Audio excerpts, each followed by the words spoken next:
Assalamualaikum warahmatullahi wabarakatuh. Halo teman-teman semua, apa kabarnya hari ini? Semoga teman-teman semua dalam kondisi sehat walafiat. Baik, pada kesempatan kali ini kita akan belajar mengenai sistem imun yang nanti kita akan membagi menjadi beberapa video supaya teman-teman tidak bosan dalam mendengarkan. Sebelum memulai pembelajaran pada kali ini, mari kita bersama-sama membaca doa terlebih dahulu supaya ilmunya menjadi berkah dan lancar. Bismillahirrahmanirrahim. Raditu billahi rabbah wa bil islami dina wa bi Muhammadin nabiyya wa rasulah. Rabbi zidni ilma warzuqni fahma. Amin. Baik, berikutnya mari kita mengenal tentang beberapa definisi yang akan kita temukan dalam mata kuliah sistem pertahanan tubuh. Nah, kita sebelumnya harus mengenal dulu apa yang disebut sebagai imunitas. Imunitas merupakan kemampuan tubuh untuk melindungi dirinya sendiri dengan menahan ataupun menghilangkan benda asing atau sesuatu yang abnormal. Dalam hal ini, benda asing tersebut itu bisa sel-sel yang telah mati, bisa juga patogen-patogen. Nah, berikutnya kita mengenal istilah apa yang disebut sebagai respon imun. Respon imun merupakan kumpulan respon terhadap substansi asing yang terkoordinasi. Dan yang terakhir adalah sistem imun. Sistem imun itu adalah sel dan molekul yang bertanggung jawab dalam imunitas. Sehingga ketika kita berbicara tentang sistem pertahanan tubuh, sesungguhnya sistem imun itu merupakan bagian dari sistem pertahanan tubuh.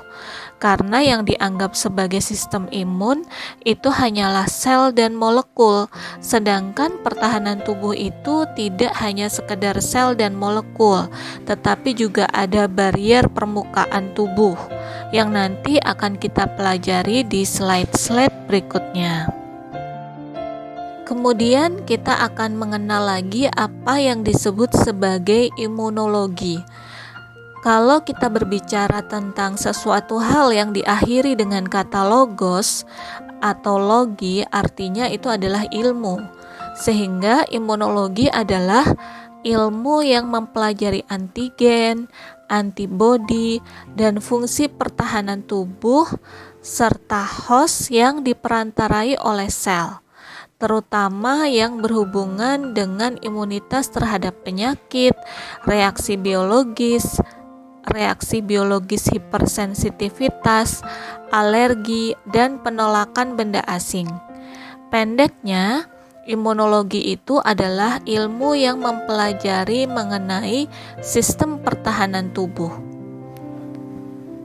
Teman-teman, ada beberapa istilah penting lainnya yang perlu kita kenal. Yang pertama adalah patogen. Patogen itu sebenarnya merupakan agen biologis yang menyebabkan penyakit pada inangnya, inang atau host. Dalam hal ini ketika kita berbicara manusia, maka inangnya itu adalah tubuh manusia.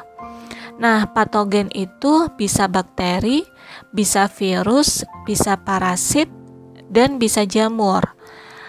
Bakteri itu sel, sedangkan virus itu adalah RNA atau DNA, atau disebut juga sebagai materi genetik. Sedangkan parasit itu bisa cacing, bisa nyamuk, dan lainnya. Dan jamur itu teman-teman pasti sudah tahu ya, ada beberapa jamur yang bisa menyebabkan penyakit dalam tubuh manusia. Baik, selanjutnya kita akan mengenal istilah penting lainnya yang disebut sebagai antigen. Apa itu antigen? Antigen sebenarnya merupakan molekul unik dari patogen. Nah, zat yang dapat merangsang sistem imunitas tubuh untuk menghasilkan antibodi sebagai bentuk perlawanan itu juga disebut sebagai antigen.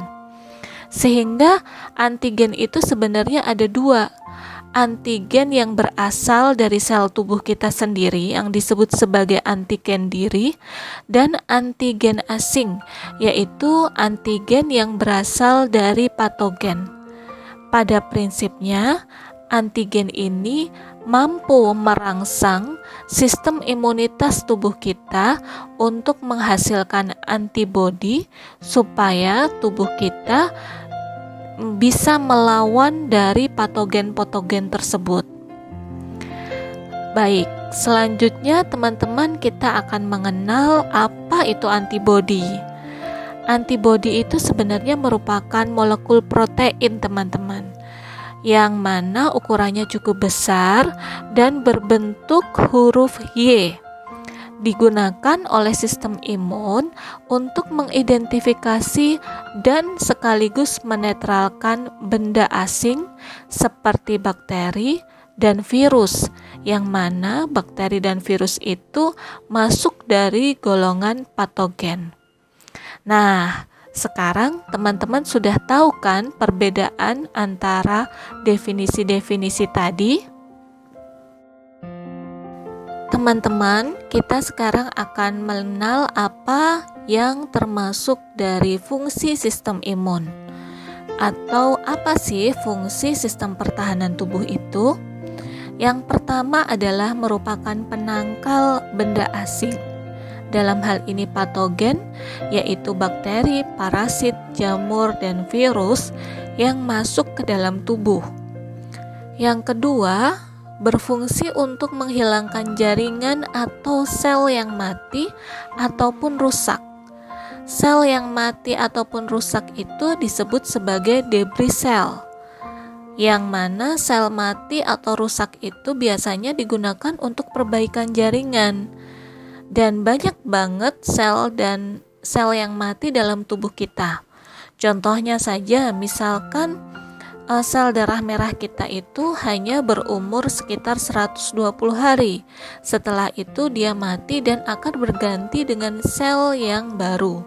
Nah, sel-sel yang mati itu juga merupakan bagian kerja dari sistem imun untuk dibuang ke luar tubuh.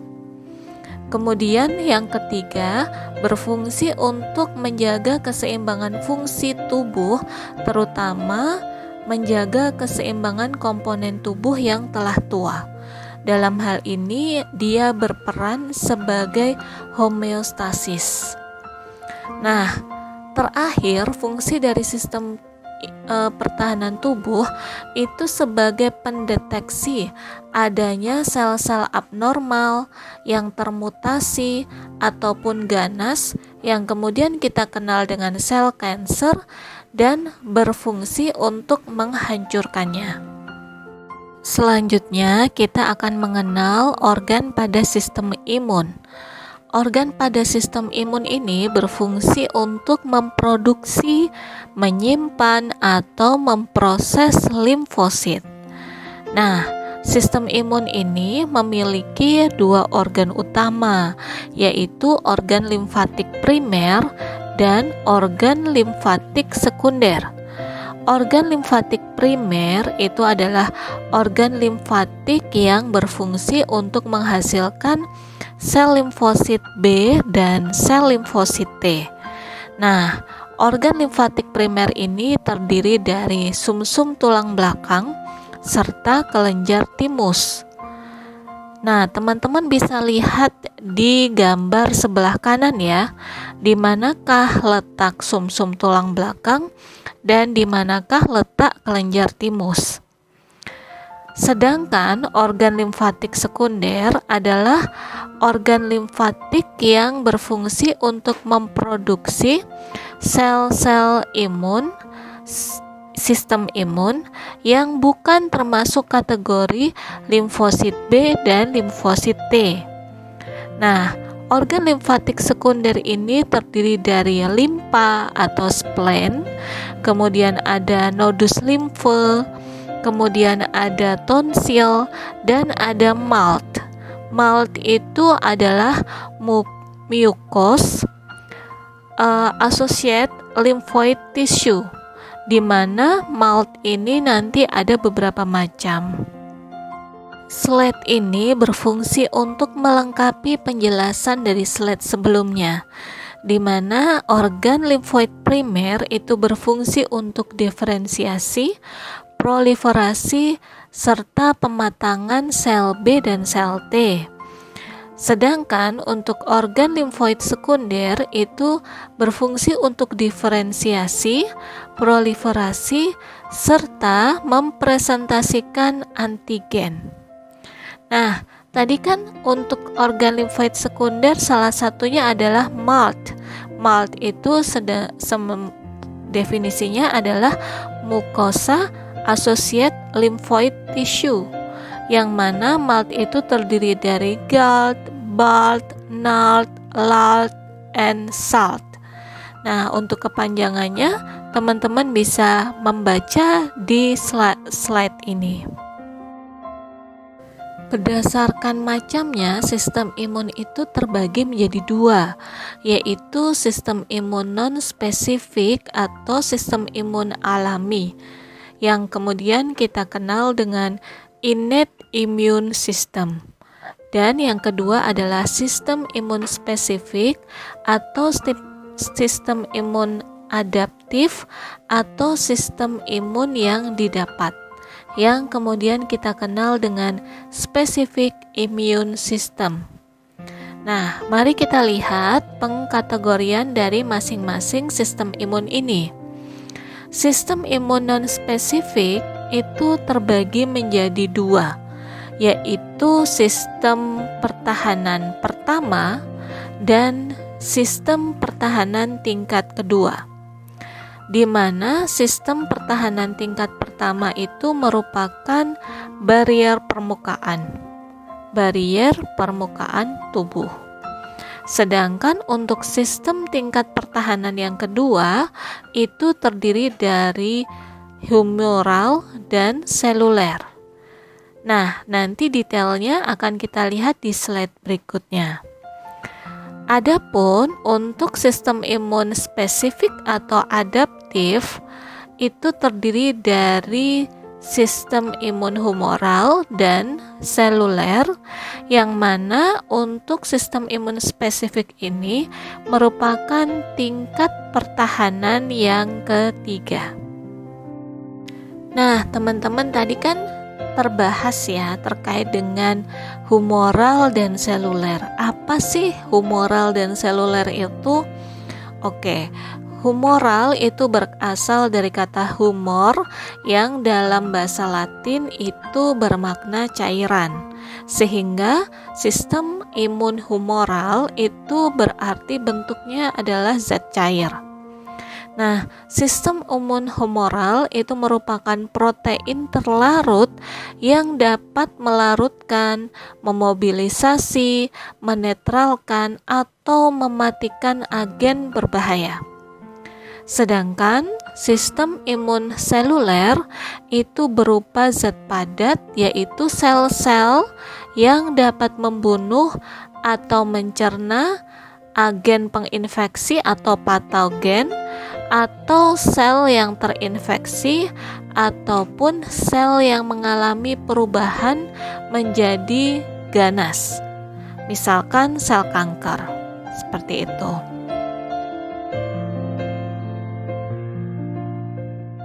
Baik, teman-teman, melalui gambar di slide ini, mari kita lihat macam-macam dari sistem pertahanan tubuh kita.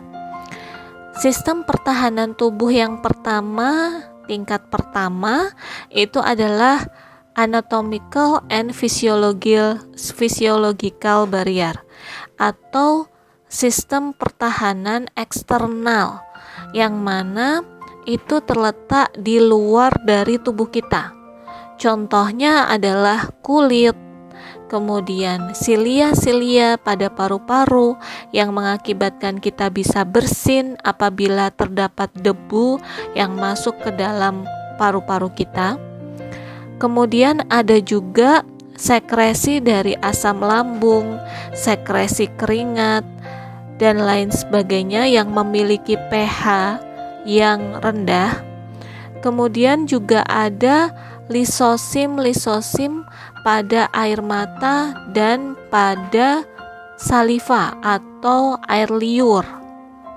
Nah, pada prinsipnya kalau misalkan mau kita persingkat, barier permukaan atau pertahanan eksternal itu merupakan pertahanan terluar atau pertahanan pertama dari paparan patogen, yang kemudian dikategorikan menjadi kulit, membran mukosa, dan sekresi cairan-cairan tubuh yang mampu membantu menghalang-halangi patogen untuk masuk ke dalam tubuh kita.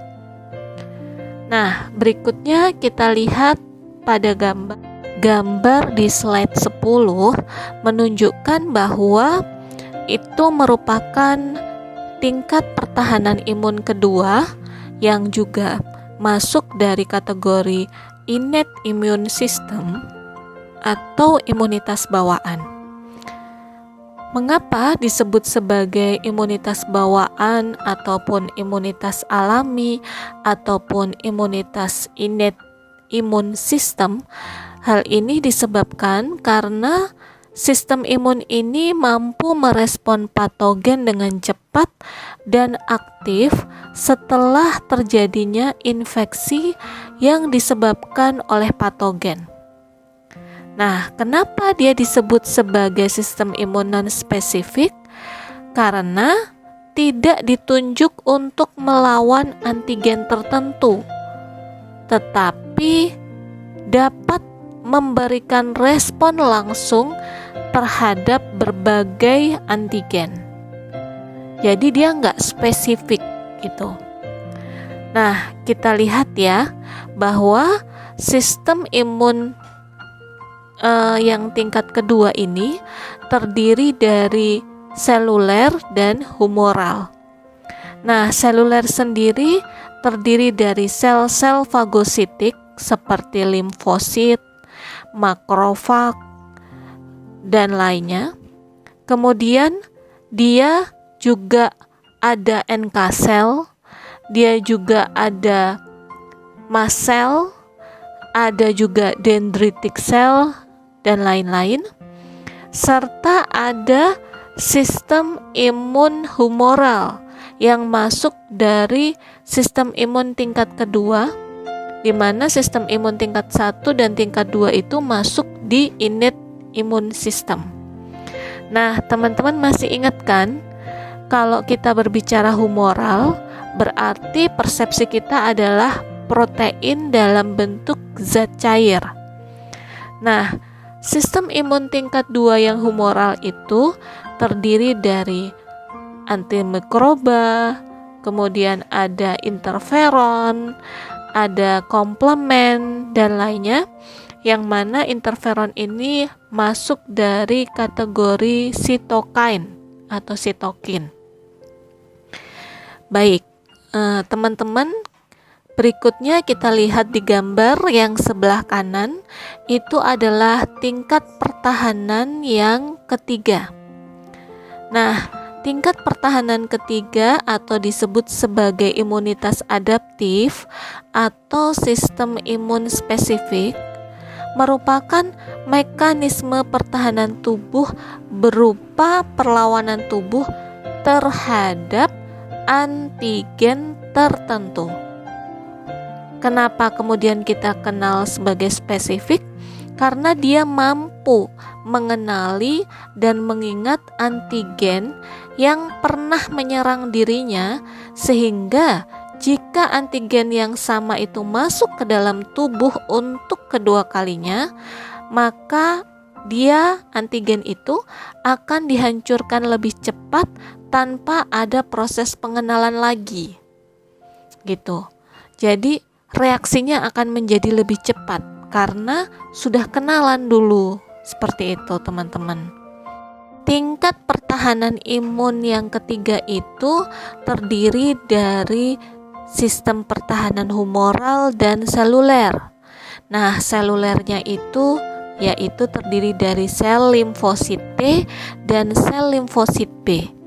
Sedangkan Untuk yang humoralnya yang berupa protein dalam bentuk cairan itu dikenal sebagai antibodi.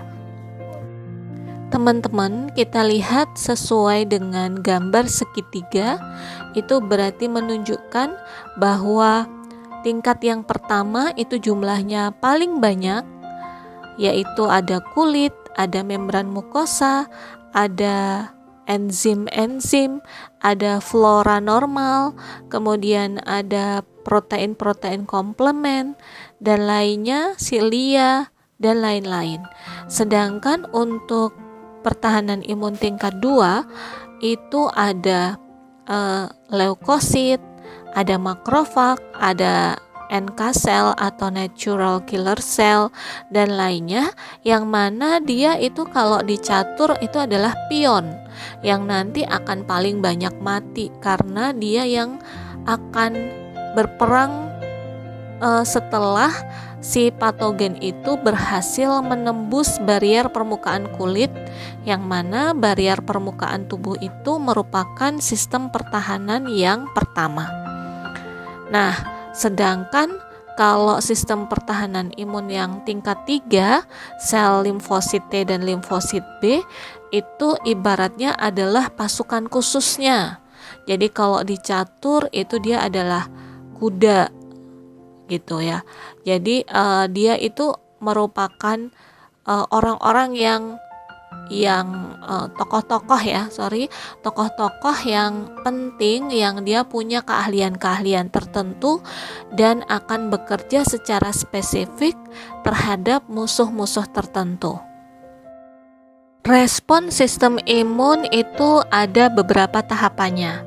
Yang pertama adalah sistem imun akan mendeteksi dan mengenali benda asing atau patogen.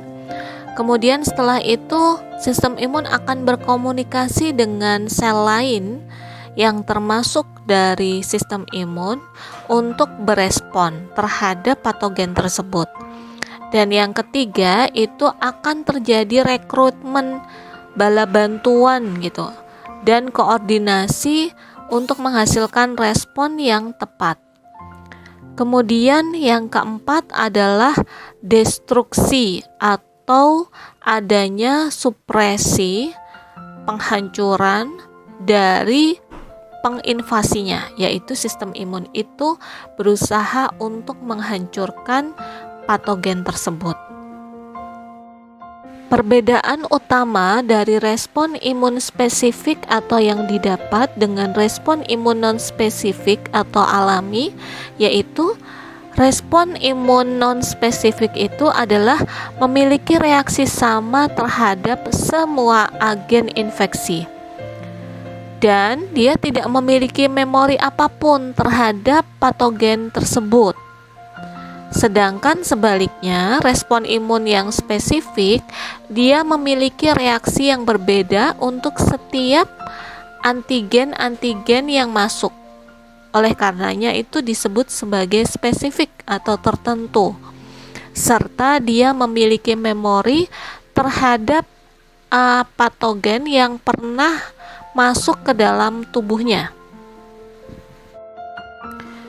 Pada slide 14 menunjukkan bahwa apabila ada paparan patogen sehingga kemudian dikenal sebagai sebuah penyakit, itu akan pertama kali yang dihadapi adalah sistem imun alami atau innate immune system.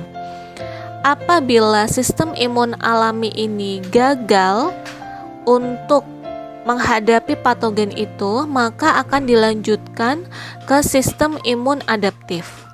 Tetapi apabila berhasil pun, beberapa patogen yang tadi masuk ke dalam tubuh dan berhasil ditanggulangi oleh sel-sel pertahanan imun pada tingkat kedua, sisa-sisa dari patogen tersebut akan dilaporkan ke sistem imun pertahanan ketiga supaya sistem imun pertahanan ketiga itu mampu mengingat bahwa patogen ini pernah masuk.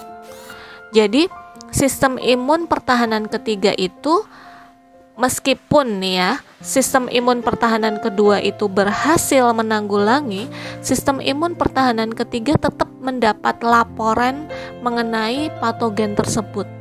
Sehingga nanti sistem imun pertahanan ketiga ini akan menghasilkan antibodi yang tepat untuk melawan patogen tersebut, meskipun dia tidak berhadapan secara langsung karena sudah berhasil ditanggulangi oleh sistem pertahanan imun kedua. Nah, proses pelaporan itu terjadi pada saat tubuh mengalami recovery atau sudah mulai pada tahap-tahap menuju kesembuhan. Yang kemudian apabila terjadi infeksi kembali dengan patogen yang sama dan kemudian tubuh terpapar oleh patogen itu, sistem imun pertahanan ketiga itu langsung mengenali dan langsung bisa menyerang karena sudah memiliki senjata yang pas, antibodi yang pas terhadap patogen tersebut, sehingga mengakibatkan meskipun tubuh itu mendapat paparan dari patogen, maka tubuh itu tidak menjadi sakit atau dia kemudian disebut no disease, tidak menjadi sakit gitu. Kalau toh sakit itu menjadi ringan dan kemudian ketika paparan ketiga akan semakin ringan. Paparan keempat akan jauh lebih ringan apabila terpapar dengan patogen yang sama. Nah, ini adalah penjelasan umum dulu untuk sistem imun.